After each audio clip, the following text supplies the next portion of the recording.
मुझे ये बताते हुए बहुत हर्ष हो रहा है कि अब हम रेजोनेंस कोटा को लेकर आ रहे हैं आपके शहर सिरसा में। अब आपके बच्चे को अपने सपने को साकार करने के लिए आपसे दूर नहीं जाना होगा। आपको बस जाना होगा खैरका स्थित आरपी सीनियर सेकेंडरी स्कूल के प्रांगण में, जहां पर रेजोनेंस कोटा की फैकल्टी आपके बच्चे को ट्रेन करेगी भविष्य के डॉक्टर और इंजीनियर बनने में।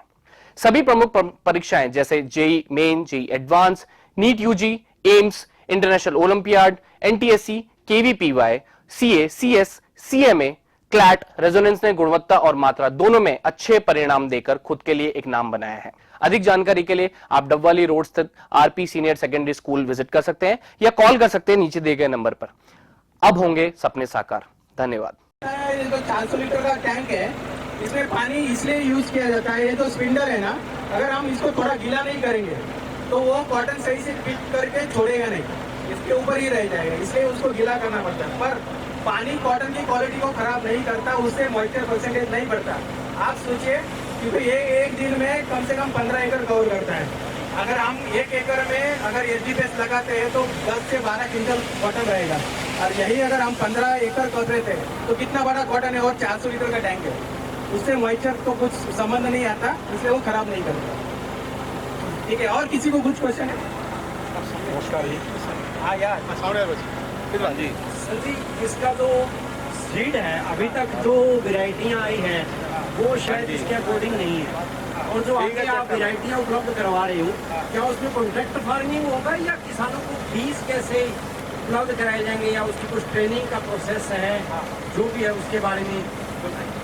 धन्यवाद, आपने बहुत सही क्वेश्चन पूछा। इससे फार्मर को भी फायदा हो जाएगा कि हम किस तरीके से काम करने वाले हैं। पहले तो मैं आपको आंसर दे दूं कि एचडीपीएस के लिए जो हाई डेंसिटी प्लांटिंग सिस्टम होता है, इसलिए कोई अलग से सीड लेने की जरूरत नहीं है, क्योंकि हमारे पास जो अभी राशि सीड्स है, अजीत सीड्स है, उनके पास एचडीपीएस के लिए कन्वेंशनल, मतलब आपको मार्केट में वो सीड अवेलेबल हो जाता है, तो आप इजीली कौन से भी दुकान से खरीद सकते हैं।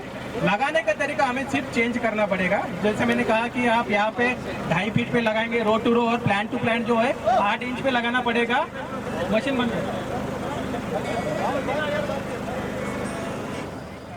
ठीक है।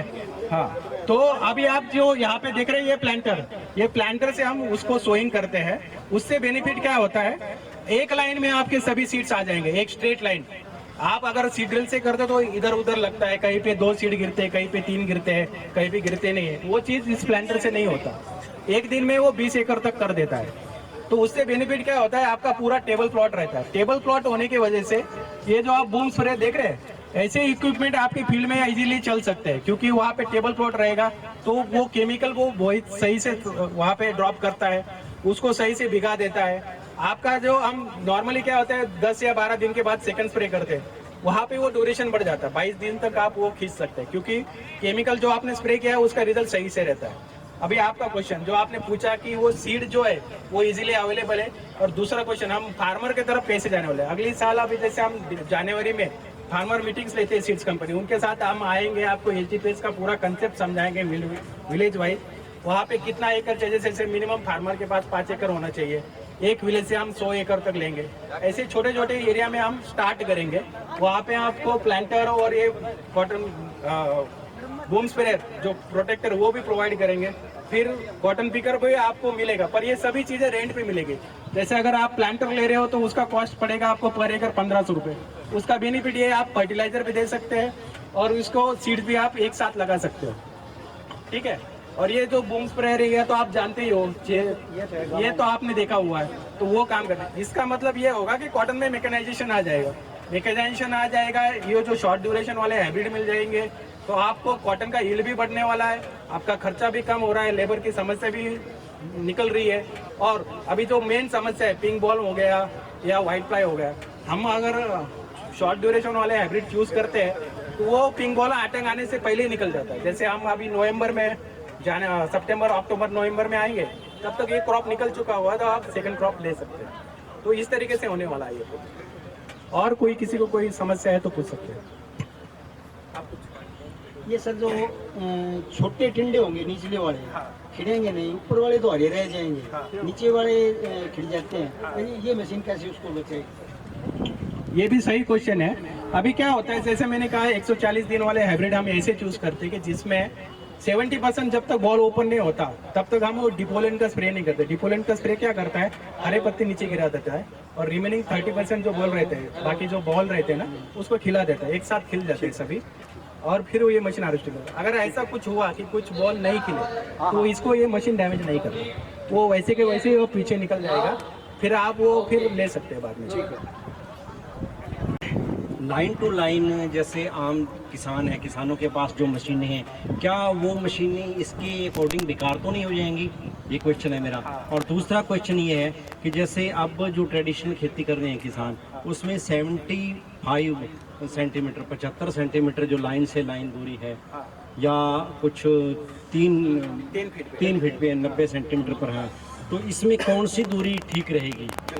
या ऐसे ना हो कहीं के वो जो किसानों की खुद की मशीनें हैं वो बेकार हो जाए और किसान है जो आप पर ही डिपेंड हो जाएं? क्यों किसानों के मन में एक डर तो है ना, भी जैसे पहले हुआ बीटी के मामले में भी ऐसा हुआ, भी शुरू में तो ऐसा था कि स्प्रे ही नहीं होंगी, अकेली तेले वाली स्प्रे होंगी, परंतु आज किसानों को 8-8 10-10 स्प्रे करनी पड़ रही है। इसलिए किसानों ने ये वीडियो, जिन्होंने मेरे साथियों ने देखी है, वो इस बात के प्रति भी थोड़ा डरे हुए हैं भी कंपनी अपने पर ही ना कहीं लगा ले किसानों को फैसिलिटी देकर। वैसे तो नई जो टेक्नोलॉजी है, एक बढ़िया टेक्नोलॉजी चूज की है आपने, परंतु किसानों की शंका जरूर है इसके बारे में। धन्यवाद, फिर से बहुत अच्छा क्वेश्चन पूछा है। तो पहला क्वेश्चन जैसे आपने पूछा कि जो हम अभी नॉर्मली कन्वेंशनल प्रैक्टिस करते हैं, जो सालों से हम करते आए हैं, वो जो इक्विपमेंट है वो उसमें खराब नहीं होंगे। क्यों नहीं होंगे मैं बताता हूँ। जैसे मैंने सर ने आपने कहा कि 75 सेंटीमीटर, तो हमारा कॉटन पिकर 75 सेंटीमीटर पे चल जाता है, 76 है तो वो 1 सेंटीमीटर, उससे कुछ फर्क नहीं पड़ता।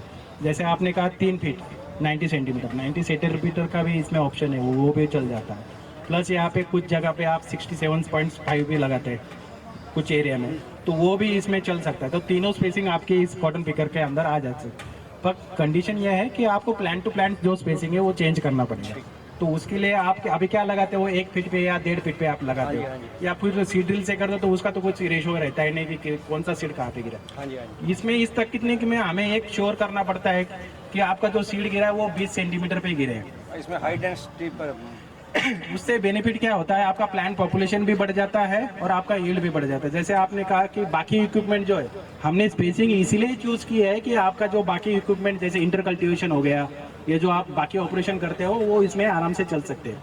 और ये जो स्पेसिंग हमने चूज इसलिए की है कि कोई भी मैकेनिज्म, जैसे आप इंटर कल्टीवेशन के लिए ट्रैक्टर यूज करते हैं तो वो भी यूज कर सकते हैं, प्रोटेक्टर आप यूज कर सकते हैं, उसके बाद ये कॉटन पिकर यूज कर सकते हैं। मोबाइल शेडर जो आपका जो वहाँ पे दिख रहा है ना, मोबाइल शेडर भी इसमें यूज हो सकता है। बाकी तो आप जब फील्ड प्रिपरेशन के लिए आपने जो बाकी तो देखे वो तो सभी चलने वाले थे। इसमें से हम एक भी कोई इक्विपमेंट वजह नहीं कर रहे हैं ना इसको बंद कर रहे हैं, ऐसा कुछ नहीं हो रहा है। इवन आप रक्षक भी आप 2-2.5 फीट तक भी उसको भी यूज कर सकते हैं।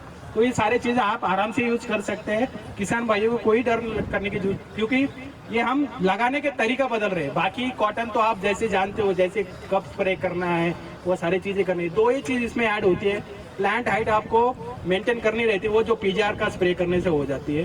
बाद में जब हार्वेस्टिंग करना है तब डिपोलेंट का स्प्रे करना होता है। वो भी जो अभी मैंने पीजीआर जो बताया जो मार्केट में अवेलेबल है, चमत्कार नाम से है, लियोसिन नाम से है, इग्निटस बोल के नाम से है, वो आप केमिकल बाकी केमिकल के साथ मिक्स करके भी डाल सकते हैं। डिपोलेंट आपको सिर्फ सेपरेट से डालना पड़ेगा।